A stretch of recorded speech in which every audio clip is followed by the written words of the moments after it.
yéen ñi ñuy teewlu ci Seneweb TV ak seneweb.com ñu ngi leen jaajëfal bu baax a baax ci tànneef bi am mbégte fas yéene jàkkaarloo yéen ab diir waxtaan ci lu yaatu lool jëm ci wàllum actualité waaye gën caa fës ci pencum ndaw réew mi ak li nga xamante ni daanaka jot na fa am moo tax tey ñu daje ak kenn koo xam ne nekkoon na ci pencum ndaw réew gi ni mel Cheikh Oumar Sy moom lay wuyoo honorable maa ngi lay nuyu di la dalal ci Seneweb TV di fàttali moom bokk na ci fukk ak ñaareelu législature. merci Babacar maa ngi lay nuyu di la sant di la gërëm ci invitation bi di nuyu ñi nga xam ne tey ñu ngi seetaan Seneweb TV digital partout à travers le monde di leen ndokkale ci ajuma ji. et surtout aussi di leen féliciter ci liggéey bu yemb bi ngeen di def. vraiment pour nourrir le débat parce que tamit Seneweb dafa nekk tey comme li ñuy wax institution la ci li nga xam ne tey. ñi bokk ci ñi njëkk taxaw pour mën a yaatal waxtaan mi ci wàllum xaral internet yi. waaw donc ñu nekk bitim réew diaspora. effectivement surtout man mii j'étais aux États-Unis pendant 10 ans. mais au début ñun suñu information yëpp. bu ñu yeewoo bu ñu naan café Seneweb lay njëkk ubbi. donc ñu leen di jaajëfal ci loolu. merci beaucoup honorable waxtaan bi mooy taxawaay gi am tey pencum ndaw réew bi nga xam ne miin nga ko lool situation bi ni mel boo ñu doon defal benn jàngat. de manière un peu résumée ñeewal ci forme bi lan lay doon ci taxaw bi nga xamante ni moo fa am tey ñu koy woowee diggante l'exécutif ak législative mu nekk coow boo xam ne bu kawe la. waaw coow la parce que aussi loolu mooy firndeel ne séparation du pouvoir dafa am. ci loolu lañ ci gisee ci wàllum doxalin mais coow bi lépp li ko jur mooy lenn rek la ndax est-ce que le premier ministre. Ousmane Sonko dina dem defi DPG. waay mbir ba ñuy commencé di coow ji mooy. moom ci boppam li moo neewoon ne du dem assemblée nationale ndaxam règlement intérieur bi de l'assemblée nationale dafa faux. loolu la coow li commencé. foofu la commencé ak ñi nga xam ne tey ñu ngi ci biir Yewwi groupe Yewwi et puis les députés aussi de Pastef dégg nañu même hors Pastef Mamadou Lamine Diallo wax lu mel noonu. ñu dégg kenn koo xam ne mu mel ni muy Guy Marius Sagna wax loolu président Ayib dafay wax loolu. ñoom ñëpp ñu wax loolu ba mu indi coow loolu pourtant c'est le même. règlement intérieur la ñu utiliser woon ba Amadou Ba ñëwee pour ñu def motion de censure. d'accord donc loolu changé wul woon mbir boobu mais ba Ousmane Sonko ñëwee nee nañ loolu moom du ñëw parce que dafa faux te du nangu dem ci lu faux naam ñu jàpp ci loolu coow li ne kur. ba mu ne day def DPG populaire. waay ñu rappeler à l'ordre parce que mënoo weesu yow mënoo ne da ngay violer benn loi organique dañ ko violer yow nga dem violer benn loi constitutionnelle parce que loolu moom amut. d'accord la ci mbir yi pour. rafet ci njort pour woon bonne volonté sénégalais yi ne bëgg nañu ne premier ministre bi ñëw. kuréel yi nekk ci biir assemblée nationale mooy groupe parlementaire yi ñëpp daje y compris Ayib Daffé ñoom ñëpp ñu daje. waaw ñu tëral doxalin bu bees ci rectifier li nga xam ne tey et c'est normal mën nañ leen koo nangul. d'accord parce que président Macky Sall. di dindi poste premier ministre loolu daf ko dindiwaale woon mais delloo si ko bañ koy delloo si donc ñu delloo mbir bi yëpp defaraat ba mu yemb. maanaam lay jaaxal nit ñi mooy surtout man soulevé woon naa ko mooy ba assemblée nationale dajale ba yóbbu ba saisir président de la république. waaw àdduwul ci lii assemblée nationale bëgg a def. assemblée nationale continue parce que 8 jours après bu président de l'assemblée de la république tontuwul assemblée nationale day continuer liggéeyam. ñu continuer ba voter ba defar loi règlement intérieur assemblée nationale bu bees bañ ko defee ñu war ko promulguer. waaw mu am retard. loolu ci président de la république amul retard. parce que ñoom dañoo suivre procédure. jox ko président de la république moo waroon yéggale liggéey bi conseil constitutionnel joxe ci aviam président de la république. waaw fësal bi moo am retard quoi. fësal bi moo am retard. est-ce que c'est intentionnel ou pas loolu dinañ ko xool. d'accord mais la ca am ba am Babacar mooy jot na mbir bi. waaw àddu ci ba mu ko jotee tamit dafa dem laaj ji avis conseil constitutionnel kañ la mën a tas assemblée nationale. waaw man dama leen mës a wax ak fu ñu mënta jaar. conseil constitutionnel li mu leen di wax mooy le 12 septembre le président am ndogal pour mën a tas assemblée nationale. donc à partir du 12 septembre ñi doon nee ne 31 juillet mën nañu ko tas mënuñu ko tas. mbir bi toog foofu laaluñu règlement intérieur de l'assemblée nationale. ñu xaar président de la république jékki saa convoqué assemblée nationale ci li nga xam ne tey. mooy ñetti projet de loi ci session extraordinaire ak yeneen ñetti projet de loi. waaw session extraordinaire balaa boobu le 26. non le 26 pour la suppression. du haut conseil des collectivités projet territoriales de loi waaw mais boobaa ba koy président di def. xamoon na ne waroon na promulguer. règlement intérieur bi promulguer ko moom la député yi doon xaar. waaw moom la député yi doon xaar donc moom saisir na assemblée mais ba mu ko saisiree te loolu c'est grave quand même c'est le ministre même de la justice qui le dit ñoom dañoo déposer. informer assemblée nationale ne dañoo bëgg a dissoudre conseil économique et social dissoudre HCCT nga yóbbu bataaxal bi à 18h mais yow tamit ñëpp xam nañu administrativement. que ñi 8h 17h la ñuy liggéey wala 9h 17h. 18h day fekk ñu wàcc 18h day fekk ñu wàcc mais rafet na tamit président de la république jël téléphone am informer président de l'assemblée nationale ne ko benn promulgué naa li nga xam ne mooy règlement intérieur de l'assemblée nationale ñaar dinaa la saisir ci li nga xam ne mooy dissolution wu ñaari institutions yi mu teg téléphone am woo les deux présidents des institutions ne leen remercier naa leen li ñu jàppoon ñun te peuple bi ñu waxoon ko ci suñu engagement ne dañuy dissoudre assemblée nationale dañuy dissoudre conseil économique social et environnemental dañuy dissoudre HCCT jàpp naa ne nañ ko def bu boobaa ñi ñu xalil ko yoon. d'accord donc pour yow élégance bi ñuy wax. ak élégance républicaine bi ñuy wax dafa am défaut. dafa am défaut parce que ñooñu ñëpp comme président assemblée nationale ñëpp ci presse bi député loolu lañu ci presse bi lañ ko yëgee mais y a une formule ñaar ci biir assemblée nationale bi. le président de l'Assemblée nationale yëg ne promulgué nañu règlement intérieur de l'Assemblée nationale te moom mooy ndey mbir li d'accord xanaa ñoom ñu waroon leen invité le 29 nga xam ne lundi bii di lañ ko gis ci espace public bi ci presse bi yàggul bañ ko gisee ci ñu egg ba foofu desatul léegi lu dul xam nga Assemblée nationale dafa am ay prérogatives am Abdou Mbow ci foofu la annoncé ne moom dañuy déposer motion de censure oui mais coow li fi mu jógee ba yegg si foofu ki accéder à la présidence dafa am benn politique bu mu tegoon ci projet am accéder ko présidence ne suppression ñaari da ciy bokk kële moom ci politique am bi mu ñëwee daf ko lal jàpp ne bokk na ci politique am lu baax la cette contradiction là daje assemblée nationale ku ne maintenir sa point mais est-ce que réellement au-delà de maintenir point yi am ci diggante ñaar ñi amul lu ci rax ba ñu yegg ci wàllu motion de censure waaw moom laa la wax parce que ñoom dañoo jàpp député yi ne premier ministre respecté wu leen foofu lañ tënk motion foofu lañ tënk parce que ba tey moom nee na avant sax ñuy wax ay waxu ñëw moom nee na du ñëw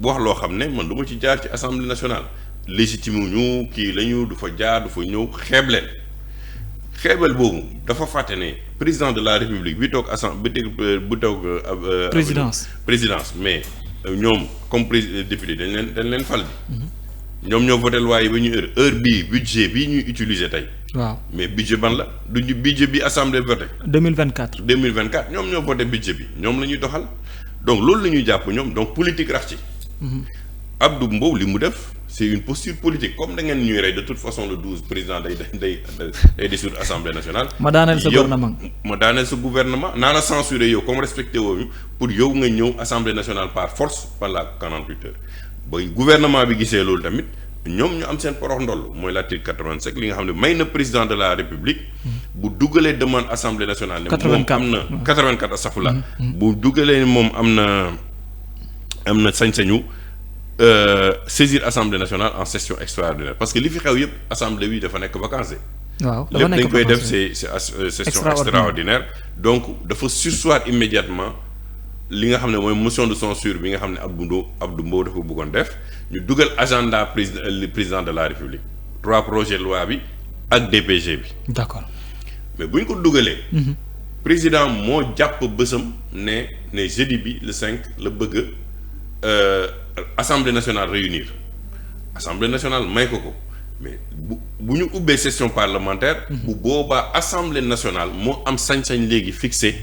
lii nga xam ne tey calendrier bi waaw ñoom i tamit comme xam nga dama lay fàttali benn affaire ñoom dañoo fàtte ne waaw assemblée nationale tamit ñu fa nekk dañoo agréé si li rouage parlementaire c'est-à-dire Abdou Mbow loo ko des députés expérimentés def na trois mandats parlementaires waaw donc xam na rouage yi te fekk na fa lépp lu bëri li nga xam ne ci wàllum parce que assemblée nationale c'est une instance très politique donc dinañu ay combat politique da ciy am mais boo ko jëlee moom jël Seydou Diouf jël Cheikh Seck jël am na ñeneen ñu fa nekk Sira Ndiaye jël ñooñu ñëpp mais dañoo am passage dañoo am parcours parlementaire te Doudou Wade pourtant waxoon na leen avertir na leen moo leen bu président boo leen deful attention motion de censure bi dina egg seen kaw ñoom ñu gis porox ndol ñu ne nag comme session extraordinaire la ñu nekk te diir bi ñu président bëgg a dugal.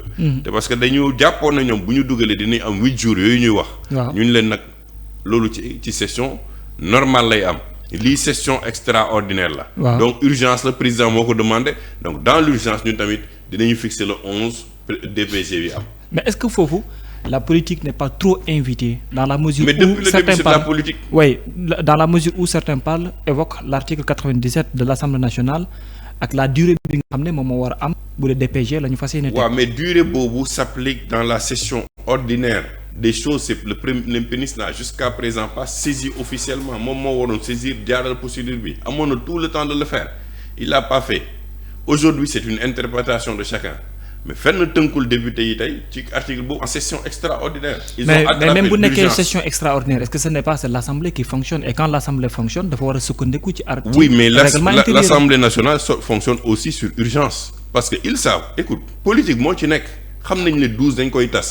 mais lu tax ñu fixer au-delà du 12 date ça n'a pas de sens ñi dugal tamit DPG bi xam nañu ñoom xel ne duñu ko respecter kon peuple sénégalais bi la ñuy naxanteel waxtaan wax dëgg ca la yow xam nga ba ngay dugal DPG xam nga ni xel kii annoncé na ko. président mu ngi Chine premier ministre annoncé ni dañu tas dinañu folli ñi nga xam ne ñu ngi ñoo ACCT. le 12 way wax ko publiquement te xaarul sax président jël moo ko wax. toog ci biir bureau wax ko mais annoncé ne ñi nga xam ne ñu ngi assemblée nationale dinañu tal leneen le 12. lu dul nekk député. mais boo ko waxee tu as déjà c'est une voix officielle. donc ñoom itamit ay politique lañu dañu ne comme lii lañ ñu jàppee ñun tamit dinañu jàppee ne ñoom itamit le 11 bi dinañ jàpp suñu DPG ñu xool te loolu mu ñu ko tere. mais ñenn ñi dañ jàpp ne ba jusque là l'exécutif n'a pas encore trahi la loi ci ni muy doxalee. ñenn ñi jàpp ne mais non l'exécutif n'a pas été élégant du tout. n'a pas été élégant puis ñoom mënuñu man li may wax il faut pas être dans des géométries variables. d'accord. il ne faut pas Babacar être on est un État sérieux il faut qu'on arrête de jouer avec les institutions et du saupoudrage. D'accord. Le Premier ministre depuis lors on lui demande de venir faire sa DPG. mu bañ. il dit non parce que règlement intérieur baaxul ñu defar règlement bi le président refuse. C'est pour la première fois qu'un président refuse de répondre à l'Assemblée nationale mais yéen ngeen xaar ba 18 heures ngeen déposer seeni kii vous n'avez même pas l'élégance. mais quand même Aminata Mbengue Ndiaye loo ko bañal c'est une institution dans ce pays lu mu bon am na foo xam ne tey war nga koo mën a woo Abdoulaye Daouda Diallo ba ñu ñëw palais woo assemblée président mais loolu la ñu wax que le président de la République consulte. Pourquoi on a mis aujourd'hui la journée du dialogue des institutions mais bu leen wooyee ne leen lii laa bëgg a def damay tas HCCT. ñu waxtaanee ko vraiment remercier naa leen. ñoom ils vont prendre les dispositions nécessaires pour loolu ñu mun ko faciliter mais ñoom déjà ce bras de fer là le fait même que le ministre vienne à l'Assemblée informe sur place mais loolu c'est choquant pour des institutions qui doivent former. est-ce que nekk rattrapage bu existe déjà entre l'exécutif et ak législatif bi mais surtout ci débat d'orientation budgétaire bi nga xam ne. mais lu ko provoqué yow mënoo ne yow respecté woo député yi amoo ci ñoom cër bu doo fa ñëw mais nga xas leen ba pare nga bëgg ñuñ tamit faciliter la tâche je te dis tout de suite que l'Assemblée nationale est aussi une mais xam nañ dañuy dem de toute façon ñoom ñëpp préparer lañu seen bagage pour dem xam nañ ko.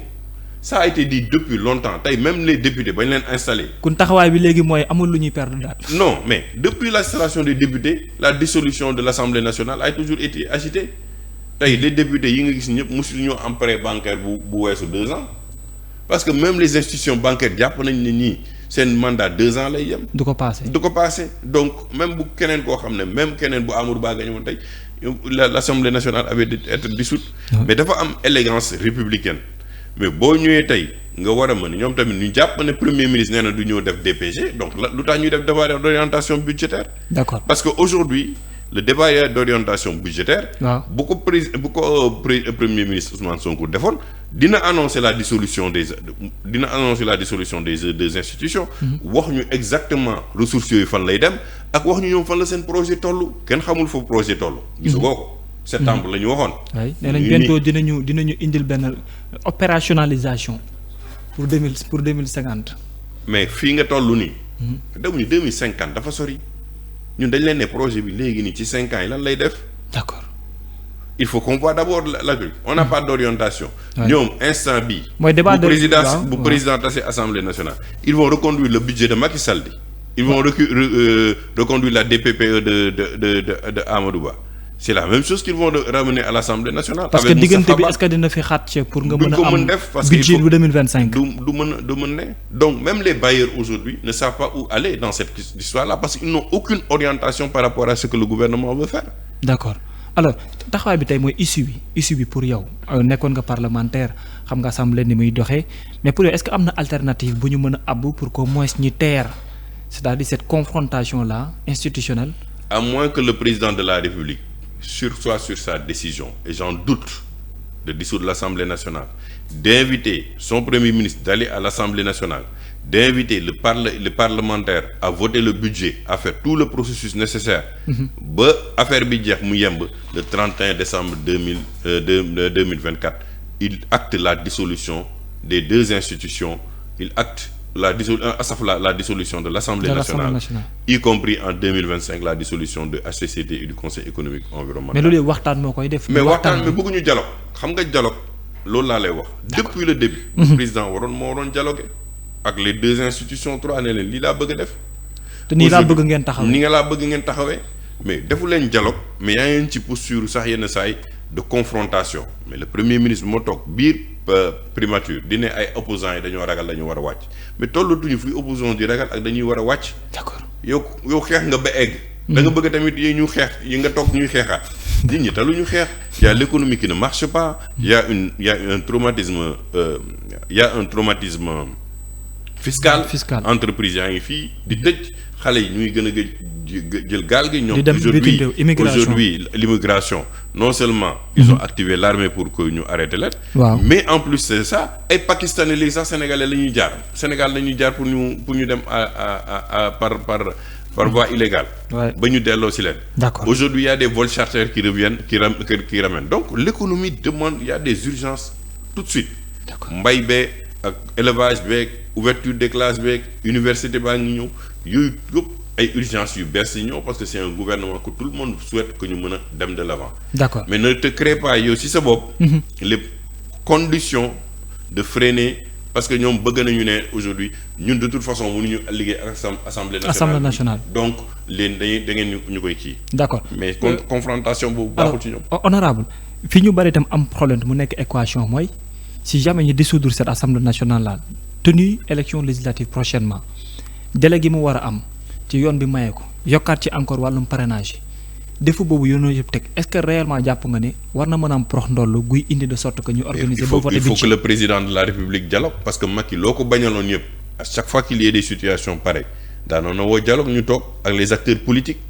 ba ñu wax bu acteurs politiques yi waxee ba mu yem ba pare. les acteurs de la société civile dugg ci. pour faciliter loolu.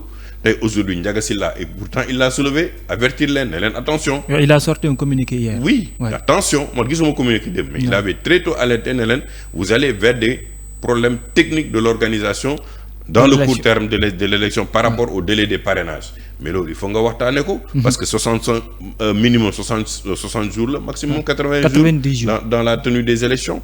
bu boobaa on va vers décembre. Ça veut dire d'ici décembre, le président va gouverner par ordonnance, va reconduire le budget. Donc, on ne sait pas quelles sont les orientations du nouveau projet. Ça veut dire que ñoom seen projet bopp. bi ñu bu ma gisagul man.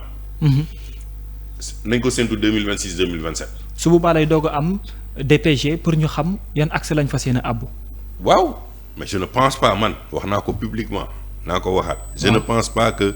Le Premier ministre Ousmane Sonko même avec une nouvelle Assemblée nationale viendra faire une DPG. déet waay du tax il n'en veut pas.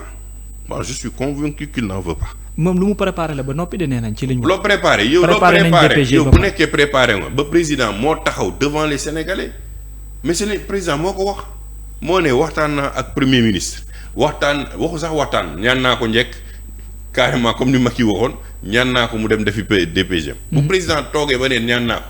mooy kooku daf ko bañ a def. defaat na tamit defaat na conseil des ministres ni ko na defi ji DPG comme préparé na ko ba pare. waaw comme préparé na ko ba pare. waaw tu annonces partout que tu as préparé alors pourquoi tu vas t'accrocher sur l'article 97 yow kay demal def sa DPG nga bàyyi Sénégalais yi juger est-ce que gisul na tamit dans un pays les lois on doit les respecter à quel que soit aussi fu mën a doon. mais mon cher. Les lois on doit les respecter je suis d'accord. Oui. Mais est-ce que le président de la République a respecté la procédure. D'accord. moom est-ce que il a respecté la procédure ba muy nee ne moom dafa bëgg a dem defi DPG populaire amul fenn ci benn constitution. non. Il faut pas demander aux gens de respecter une chose et toi que tu puisses la violer. Il y a pas d'exception à la règle. D'accord. Il a demandé une chose, il l'a eu. Aujourd'hui, il s'accroche sur l'article 97. Avant, le document était faux. Avant, c'était l'ensemble du règlement intérieur. Oui, non, j'ai demandé dans un échange à Amadou Ba ba ñuy wax à des solutions. Ma ne ko mais yéen c'est le ban règlement ngeen di utiliser parce que gisaguma woon benn bu ñu promulgué. mu ne l'ancien man ko mais l'ancien vous avez dit que c'est faux mu ne non il y avait des articles qui problématiques man ko donc yéen vous êtes en train de faire de la géométrie variable parce que affaire bi caaxaan la rek la wax dëgg yàlla caaxaan politique la les gens ont des urgences le pays va mal aujourd'hui les gens sont soucieux xamuñu fu ñu dem les banques ñoom tamit les investisseurs qui ont leur argent dans leur banque n'avancent pas ont des problèmes. La presse est sous pression la tension est palpable partout mais dañu yaakaaroon ñun bu ñu génnee ci Macky Sall ba lii yëpp a jeex ñu mën a féetewoo leneen lu dul encore des combats de politique. Est-ce que c'est pour dire da nga am mbetteel vis-à-vis de la situation. Non du question mbetteel mais c'est pas ce que j'aurais souhaité. D'accord. Parce que Sénégalais yi mérité nañu quand même une période de calme. Mieux quoi. Mieux mais tu peux pas avoir un Cheikh Omar Diagne qui insulte aujourd'hui les tariqa et que le président accepte loolu tey aujourd'hui dégg nga suñu mbokku mëniti dañuy wax ne dañuy def benn marche mais amoo mënoo toog di accuser un roi d'un pays frère de franc-maçonnerie d'homosexualité c'est une insulte pour la République. D'accord. ñoom naka la ñuy xoolee tey ban rapport économique la ñu am ak Maroc ban rapport religieux la ñu am ak Maroc ci wàllum tarixa les rapports ancestraux yu ñu am na loo xam ne nit ki war nga ko jomb wax.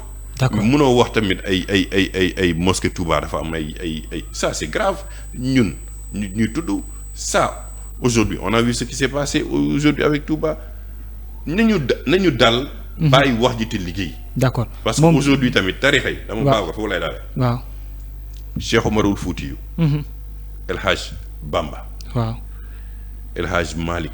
El Hadj Ibrahima Niass. ba dara dul dara ñoom Maba Diakhou Ba ñoo taxaw fii xeexal dëkk bi avant 1960. D'accord. ñoo joxe seen i deret ba ñii tey mën a egg si fii di waxu démocratie ak toog ci biir palais mosu ñoo toog ci bale mais nañ leen di bàyyi seen i cër. D'accord. loolu lañ ko laaj mais yii muy wax nii ay waxu caaxaan la parce que man vraiment bu ma nekkoon aujourd'hui dellu si waat fii Sénégal. Vu la tension que Cheikh Omar Diagne est en train de créer dans les foyers religieux mais je l'enlève de ce poste-là ñoo xam fu ñu koy teg feneen mais tu ne peux pas aujourd'hui s'aborder li nga xam ne on a mis des générations à le construire. D'accord. Sur une philosophie boo xam ne ak ci wax yoo xam ne yenn saa yi teguwul ci teggin mais bu nekkee xam-xam la bëgg a wax d'accord il appelle les gens dans un débat intellectuel on l'accepte de le faire. D'accord. Mais tu peux pas aujourd'hui te mettre devant les Sénégalais et insulter la construction d'une dynamique boo xam ne moom moo indi ñu naw Sénégalais ci li ñu def ku nekk am na sa gëm-gëm. D'accord moom premier ministre dernier laaj bi mooy dafa jàpp ne li agité débat bi nii yëpp tiitaange la rek bu newee ci ñoom parce que reddition des comptes dafay waaj a commencer.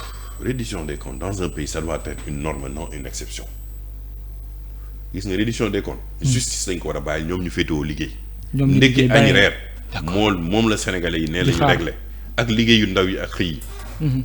Donc dans cette posture là aujourd'hui et je pense que vous l'avez entendu Amadou Ba c'est ce qu'on l'a où on l'interpelle pour créer enfin son parti te ñu ngi ci dynamique on a entendu le 9 parce que il a parlé le 9 septembre. Le 9 septembre. Oui. Pour que au moins il y ait une plateforme de débat d'idées nañu bàyyi reddition des comptes bi ñoo defoon. képp ku fi luubal suu Macky. man taxaw naa ànd na ak ñoom fu ñu ko téye ñu woo leen justice toppaleen mais attention. waaw ça prend du temps. te am na loo xam ne mënoo koo récupérer léegi on a vu le cas de Karim Wade lan lañ fi déggul. en 2012 en 2012. du dañ dem ba ci biir l'État a baissé les bras waaw aujourd'hui loolu tamit boo ci bëri ci duggee ay vices de procédure yi ñu ci wax ay également vices de procédure nga nekk waaw. fii war a indi preuve génn fii parce que ñi ngay accuser tamit dañuy dem jëli seen i avocat waaw effectivement confrontation concentration dugg da ngay dem rek ne leen comme ni Idrissa waxoon rek coppet rek yóbbu leen prison ça va pas avoir Babacar. non non c'est un pays de droit ne ñu indi preuve yi teg yi ñu bàyyi les organes de justice ñu def seen liggéey ñoom li ñu leen laaj xëyu ndaw yi il y a eu plus de 100 morts en 3 mois le problème de l'assainissement le problème de l'agriculture mbay mi lu ne ñu wax ñu exactement fan lañ dem annoncé nañu et c'est bien annoncé nañu les autoroutes de l'eau nañ ko def mais tamit comme moom annoncé na tamit reddition des comptes et que de justice bi moom Ousmane Diagne ministre de la justice il a annoncé qu'une enquête va être ouverte sur le cas de l'ONAS dañ ko topp ba mu leer ba jébal nañ ko déjà section de recherche pour xam exactement lan moo xew ci cas yi donc aujourd'hui dans cette dynamique là